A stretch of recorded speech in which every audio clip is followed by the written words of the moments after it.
Ny mety ho toetry ny andro eny an-dranomasina ny zoma 12 Jona 2024 amin'ny 9 maraina hatramin'ny sabotsy 17 Jona 2024 amin'ny 9 maraina. Tsy misy ny filazana fampitandremana samia nefa mitandrina trany na ny mpiandrika na ny mpialavoly eny an-dranomasina.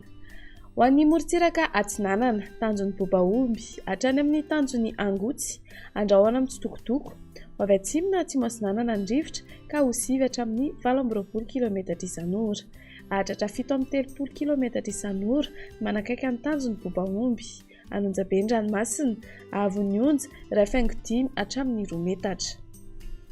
Tanjon'ny Angotsy hatrany Mahanoro, andrahoana vitsy, avy atsimo na atsimo Atsinanana ny rivotra ka ho 7 km isan'ora, Adiny Mpanonja na Anonjabe ny ranomasina, Avon'ny Onja manodidina ny 1 hatramin'ny 1.5 metatra.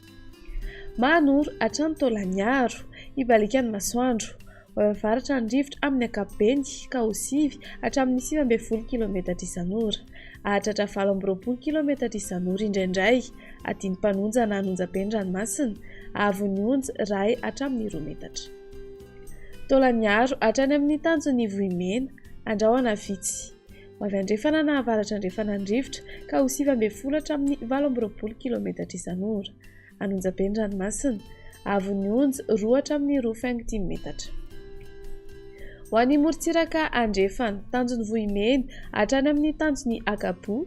ho maina ny andro amin'ny ankapobeny, ho avy andrefana na avaratra andrefana ny rivotra ka ho 7 hatramin'ny 80 km isan'ora, Anonjabe ny ranomasina, ahery indraindray, Avon'ny Onja manodidina ny 2 metatra, ananika hatramin'ny 2.5 hatramin'ny 3 metatra indraindray no ny alin-drano atonony avy atsimo andrefana.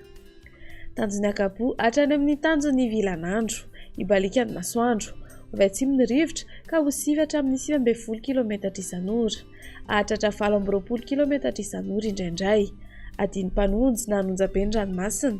Avon'ny Onja 8.4 hatramin'ny 2.4 metatra.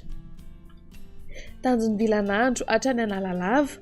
andrahoana vitsy na Ibalikan'ny Masoandro, avy atsimo na atsimo Atsinanana ny rivotra ka ho 7 hatramin'ny 19 km isan'ora, avy andrefana kosa ny alina ka ho 7 hatramin'ny 19 km isan'ora, Otony na Adiny Mpanonja ranomasina, Avon'ny Onja 8.3 hatramin'ny 8.4 metatra.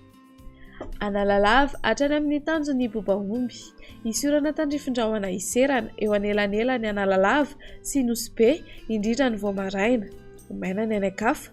iovaova ny fitsiokan'ny rivotra ka ho 7 hatramin'ny 19 km isan'ora, hitoetra avy atsimo Atsinanana rehefa manakaiky ny tanjon'ny Bobaomby ka ho 80 hatramin'ny 730 km isan'ora, Otony na Adiny Mpanonja ranomasina, Avon'ny Onja ho latsaky ny 8.7 metatra.